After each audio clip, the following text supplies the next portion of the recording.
திருச்சிற்றம்பலம். தென்னாடுடைய சிவனை போற்றி, எந்நாட்டவர்க்கும் இறைவா போற்றி. அனைவருக்கும் வணக்கம். இன்றைக்கி நாம் பார்க்கக்கூடிய பதிவு என்னென்னு பார்த்துட்டிங்கன்னா, ஜூலை மாத பலன்களை பற்றி தான் நம்ம முழுமையாக இந்த வீடியோவில் பார்க்க போகிறோம்.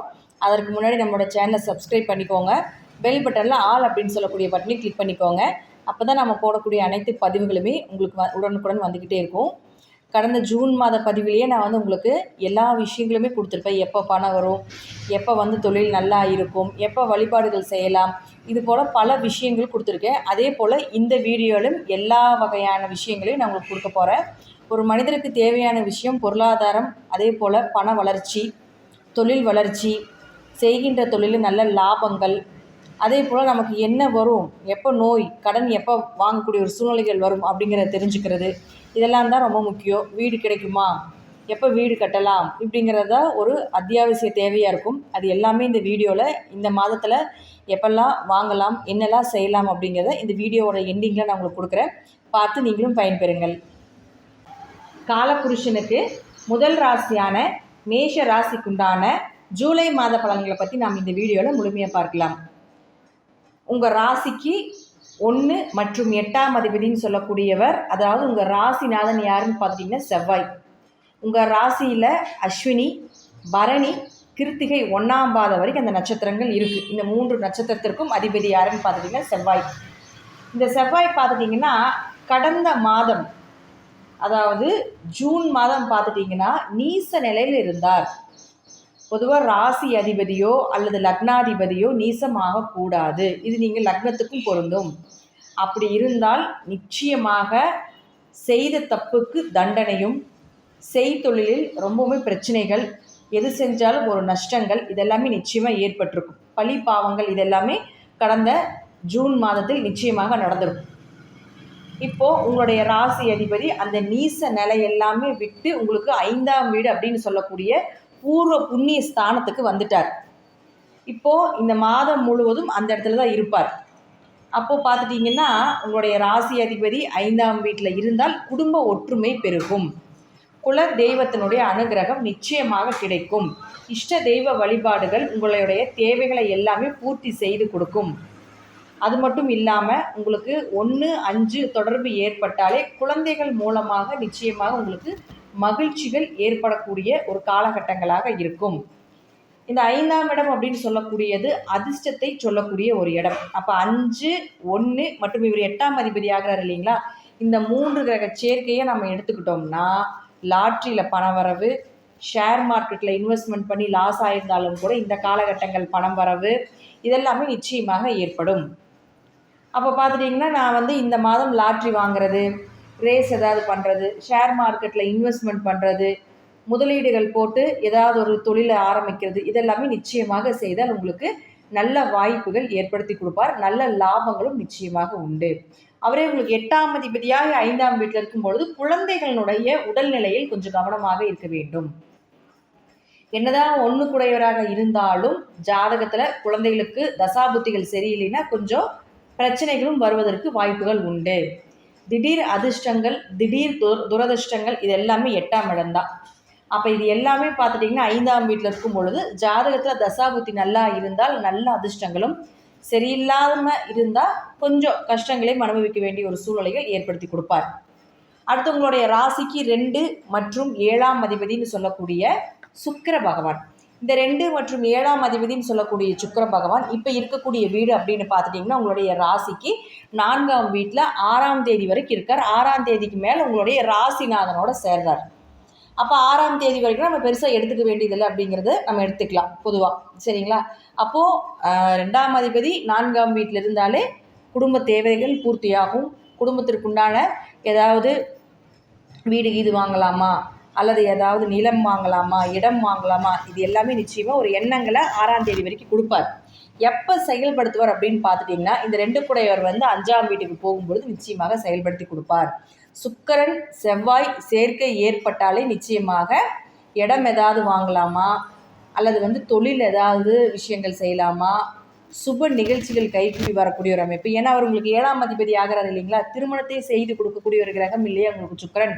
அப்போ திருமண வரன் தேடி வரக்கூடிய ஒரு அமைப்பு, நீங்கள் எதிர்பார்த்த வரன் உங்களுக்கு வந்து அமைவது, நீங்கள் நினச்சி பார்த்த மாதிரி உங்களுக்கு நல்ல வரன் நீங்களாகவே அமைச்சிக்கிட்டாலும் சரி. ஏன்னா 5ஆம் இடம் அப்படின்னு சொல்கிறது பார்த்துட்டிங்கன்னா காதலை சொல்லக்கூடிய ஒரு இடம். அப்போது காதல் திருமணம் செய்யக்கூடிய ஒரு அமைப்பு இதெல்லாமே நிச்சயமாக ஏற்படுத்தி கொடுப்பார். அவரே பார்த்தீங்கன்னா 6ஆம் தேதிக்கு மேலே உங்களுக்கு நிச்சயமாக இந்த செவ்வாயோடு சேரும்பொழுது இதெல்லாமே செய்து கொடுப்பார். வீடு, சொத்து, மனை, குடும்பம் ஒற்றுமையாக இருக்கிறது. 2ஆம் இடம் அப்படிங்கிறது பொருளாதார வளர்ச்சியை சொல்லக்கூடிய ஒரு இடம். அப்போ அவர் 5ஆம் வீட்டில் இருக்கும் பொழுது பொருளாதார வளர்ச்சி நிச்சயமாக உண்டாகும். உங்களுடைய தேவைகள் பூர்த்தியாகும். குடும்ப தேவைகள் நிச்சயமாக பூர்த்தியாகும். அதே போல் குடும்ப ஒற்றுமையும் அதிகரிக்கும்.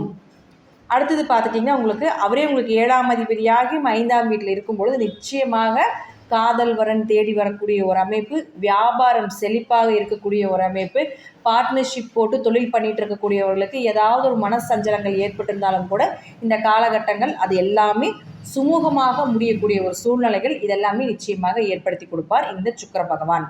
அடுத்து உங்களுடைய ராசிக்கு 3 மற்றும் 6ஆம் அதிபதினு சொல்லக்கூடிய புதன் பகவான் 3ஆம் வீட்டிலேயே இருக்கார் இல்லைங்களா, 8ஆம் தேதி வரைக்கும். இப்போ 3 குடையவர் 3ஆம் வீட்டில் இருந்தால் முயற்சிகள் கைக்கூடி வரும், காரிய ஜெயங்கள் உண்டாகும், சகோதர ஒற்றுமை அதிகரிக்கும். இதெல்லாமே 3 குடையவர் 3ஆம் வீட்டில் இருந்தால் நடக்கும். அவரே உங்களுக்கு பார்த்துட்டிங்கன்னா 8ஆம் தேதிக்கு மேலே 4ஆம் வீட்டுக்கு வருவார். அப்போ 8ஆம் தேதிக்கு மேலே 4ஆம் வீட்டுக்கு வரும்பொழுது என்ன பண்ணுவார்? 3 குடையவர் 4ஆம் வீட்டுக்கு வந்தால் முயற்சி செய்து ஏதாவது ஒரு வகையில் உங்களுக்கு அந்த முயற்சிகள் எல்லாமே என்னென்ன விஷயத்துக்காக நீங்கள் முயற்சி செய்தீர்களோ அதற்கு எல்லாமே நல்ல பலன் அப்படிங்கிறது இந்த 8ஆம் தேதிக்கு மேலே கிடைக்கும் அப்படிங்கிறதுல எந்த மாற்றமுமே கிடையாது. பொதுவாக பார்த்துட்டிங்கன்னா இந்த 3 குடையவர் 4ஆம் வீட்டுக்கு வந்தாலே 4ஆம் இடம் அப்படிங்கிறது ஆரோக்கியம், வீடு, மனை, சொத்து, தாயினுடைய ஆரோக்கியம், தாயினுடைய அன்பு, பாசம், உங்களுடைய உறவினர்கள், உங்களுடைய நண்பர்கள், இதெல்லாமே 4ஆம் இடம்தான். அப்போ இதெல்லாமே இந்த 3 குடையவர் 4ஆம் வீட்டுக்கு வரும்பொழுது நிச்சயமாக நடப்பதற்குண்டான வாய்ப்புகளும் உண்டு. இப்போ பார்த்துட்டிங்கன்னா மேஷ ராசிக்காரர்களுக்கு இந்த காலகட்டத்தில் நம்ம எல்லா விஷயத்துலையும் நம்ம எல்லா கிரகத்தையும் வச்சு பார்க்கும் பொழுது ஏதாவது ஒரு இடம் அமையிற மாதிரியோ அல்லது வீடு அமையிற மாதிரியோ அல்லது ஏதாவது வண்டி வாகனங்கள் வாங்குற மாதிரி அமைப்பு தான் காட்டுது. உங்கள் ஜாதகத்தில் 4ஆம் அதிபதி திசையோ புத்தியோ நடந்தால் நிச்சயமாக நடப்பதற்குண்டான வாய்ப்புகள் உண்டு. நோட் பண்ணி வச்சுக்கோங்க. அதே போல் பார்த்துட்டிங்கன்னா உங்களுக்கு அவரே 6ஆம் அதிபதியாகி 4ஆம் வீட்டுக்கு வருவார் இல்லைங்களா. அப்போ 6 குடையவர் 4ஆம் வீட்டுக்கு வரும் பொழுது 6ஆம் இடம் அப்படிங்கிறது கடன், நோய், சத்ரு இதெல்லாமே சொல்லக்கூடிய ஒரு இடம். அப்போ கடன் வாங்கி செய்யக்கூடிய ஒரு அமைப்பை ஏற்படுத்தி கொடுக்கும். அப்போ வீட்டு லோன் ஏதாவது போட்டிருக்கோ அது சேங்ஷன் ஆகாமல் இருந்தால் நிச்சயமாக கிடைப்பதற்குண்டான வாய்ப்புகள் உண்டு. அதே போல் வண்டி வாகனங்கள் லோன் போட்டு வாங்க வேண்டிய ஒரு சூழ்நிலைகளையும் ஏற்படுத்தி கொடுப்பார். அப்போ 6 குடையவர் 4ஆம் வீட்டுக்கு வரும்பொழுது நல்ல மருத்துவரை தேர்ந்தெடுக்கக்கூடிய ஒரு காலகட்டங்களாக இருக்கும். ரொம்ப நாளாக நோய் இருந்துக்கிட்டே இருக்குது, எந்த மருத்துவர்கிட்ட போனாலும் அது எங்களுக்கு சரி வரல அப்படின்னு நினச்சிட்டு இருந்தீங்கன்னா இந்த காலகட்டங்களில் உங்களுக்கு நல்ல மருத்துவர் அப்படிங்கிறது நிச்சயமாக கிடைப்பார். அதன் மூலமாக உங்களுக்கு ஒரு நல்ல சுகம், அதாவது ஆரோக்கிய சுகம் உண்டாகும் அப்படிங்கிற அமைப்பை ஏற்படுத்தி கொடுக்கும். அடுத்து உங்களுடைய ராசிக்கு 5ஆம் அதிபதினு சொல்லக்கூடிய சூரிய பகவான். இந்த 5ஆம் அதிபதினு சொல்லக்கூடிய சூரிய பகவான் பார்த்துட்டிங்கன்னா உங்களுக்கு 3ஆம் வீட்டில் இருக்கார். எத்தனாம் தேதி வரைக்கும்? 16ஆம் தேதி வரைக்கும் இருப்பார். அப்போ 5 குடையவர் 3ஆம் வீட்டில் இருக்கார். இப்போ 5 குடையவர் 3ஆம் வீட்டில் இருந்ததுன்னா குழந்தைகள், அவர்களுடைய கலைகள் சம்பந்தப்பட்ட விஷயங்கள், அதே போல் அவர்களுடைய தேவைகள் இதெல்லாமே நிச்சயமாக பூர்த்தியாகும். குழந்தைகளுடைய திருமண வரன் தேடி வரும். குழந்தைகளுக்காக ஏதாவது ஒரு அமௌண்ட் சேஃப்டியாக எடுத்து வைக்கலாம் அப்படிங்கிற அமைப்பு எல்லாமே நிச்சயமாக ஏற்படுத்தி கொடுப்பார். குழந்தைகளுக்கு உண்டான விஷயங்கள் எல்லாமே நீங்கள் நிச்சயமாக என்னென்ன தேவைகளோ அது எல்லாமே முன்கூட்டியே நீங்கள் சேஃப்டி பண்ணுறதுக்கு உண்டான அமைப்பு, அதற்குண்டான விஷயங்கள், ஐடியாஸ் இது எல்லாமே நிச்சயமாக இந்த சூரிய பகவான் ஏற்படுத்தி கொடுப்பார். அவரே உங்களுக்கு 16ஆம் தேதிக்கு மேலே பார்த்துட்டிங்கன்னா 4ஆம் வீட்டுக்கு வருவார். அப்போ ஏகதேசமாக பார்த்துட்டிங்கன்னா சூரியன், புதன், 4ஆம் அதிபதி, அதே போல் உங்களுக்கு பார்த்துட்டிங்கன்னா செவ்வாய், இது எல்லாமே பார்த்துட்டிங்கன்னா வீடு சம்மந்தப்பட்ட விஷயத்தை மட்டும்தான் சொல்லுது. அப்போ இடம் சம்மந்தப்பட்ட விஷயத்தை மட்டும்தான் சொல்லுது. வீடு, வண்டி, வாகன யோகங்கள் இதெல்லாமே 4ஆம் இடம் தான். அப்போ எப்படி நம்ம பார்த்தாலும் இதை 4ஆம் இடத்தை நோக்கி தான் எல்லா கிரகங்களும் வர்றாங்க. அப்போ நல்ல கிரகங்கள் எல்லாமே 4ஆம் இடத்தை இயக்குது. உங்களுக்கு யோகத்தை கொடுக்கக்கூடிய கிரகங்கள் எல்லாமே 4ஆம் இடத்தை இயக்குகிறார்கள். அப்போ நிச்சயமாக இந்த காலகட்டங்கள் உங்களுக்கு இது சம்மந்தப்பட்ட வீடு, மனைகளோ அல்லது பார்த்துட்டிங்கன்னா வண்டி வாகனங்கள் வாங்கக்கூடிய ஒரு அமைப்போ நிச்சயமாக ஏற்படும். ஒரு வளர்ச்சி அப்படிங்கிறது இந்த மாதம் உங்களுக்கு நிச்சயமாக உண்டு. உங்களுடைய உடல்நிலையில் நல்ல மாற்றங்கள் ஏற்படும், ஆரோக்கியம் சிறப்பாக இருக்கும். இதுவே அம்மா சொத்தும் கிடைப்பதற்குண்டான வாய்ப்பையும் ஏற்படுத்தி கொடுப்பார். அம்மாக்கள் சொத்தோ, அப்பா சொத்தோ, பூர்வீக சொத்து ஏதாவது வர வேண்டிய ஒரு சூழ்நிலைகள் இருந்தாலும் இந்த காலகட்டங்களில் அதை மூவ் பண்ணும்பொழுது நிச்சயமாக அதில் உங்களுக்கு இது எப்படி கிடைக்கும், நீங்கள் என்ன மாதிரி நினைக்கிறீங்களோ அதன் மாதிரியே கிடைக்கும். எனக்கு இந்த பங்கு வேணும், இவ்வளோ அமௌண்ட் வேணும், அல்லது இதற்குண்டான வகைகள் எனக்கு கொடுத்துருங்க அப்படின்னு நீங்கள் எப்படி கேட்குறீங்களோ அதற்குண்டான எல்லா விஷயங்களுமே நல்லா இருக்கும். ஏன்னா கடந்த மாதம் உங்களுக்கு ராசி அதிபதி நீசமாகி கடுமையான பிரச்சனைகள் நடந்துகிட்டு இருந்தாலும் கூட இந்த மாதம் பார்த்துட்டிங்கன்னா இது எல்லாத்துக்குமே சேர்த்து வச்சு நல்ல பலனாக உங்களுக்கு உங்கள் குலதெய்வம் கொடுப்பதற்குண்டான வாய்ப்பு இந்த ஜூலை மாதத்தில் ஏற்படுத்தி கொடுக்கும். நம்ம ஆஸ் யூஷுவலாக ராகு கேது பயிற்சி, குரு பயிற்சி, சனி பயிற்சி, சனி வக்ர பயிற்சி இது எல்லாமே கீழே டிஸ்கிரிப்ஷன் பாக்ஸில் கொடுத்துருக்கேன். நீங்கள் போய் பார்த்து பயன்பெறுங்கள். மேஷராசியை பொறுத்த வரைக்கும் பார்த்தீங்கன்னா இந்த மாதம் உங்களுடைய மாதம். உங்களுக்கு என்ன தேவைகளோ அதற்குண்டான எல்லா விஷயங்களும் உங்களுக்கு கைவந்து சேரக்கூடிய ஒரு மாதமாக இருக்கும். சரி, இப்போ நம்ம முதலே சொன்ன மாதிரி என்னென்ன நாள் எப்போ நடக்கும் அப்படிங்கிறத நம்ம பார்க்கலாம். சந்திராஷ்டம நாள் அப்படின்னு பார்த்துட்டிங்கன்னா 1/2/31.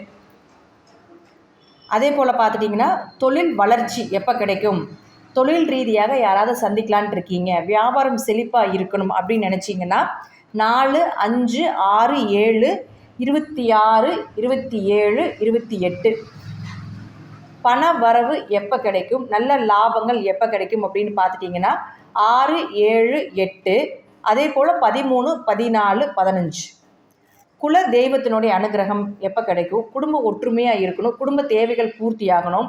2வது நிறைய பேர் கேட்டிருந்தாங்க லாட்ரி எப்போ போடலாம், லாட்ரிக்குண்டான நம்பர்ஸ் என்ன, இதெல்லாமே கேட்டிருந்தாங்க. எந்த தேதியில் அது செஞ்சால் நல்லாயிருக்கும் அப்படின்னு. அதெல்லாமே 5ஆம் இடம் அதிர்ஷ்டத்தை குறிக்கிறதுனால அது 5ஆம் இடத்துக்கு போயிடும். அப்போது 21, 22, 23 இந்த நாட்களை குறிக்கலாம்.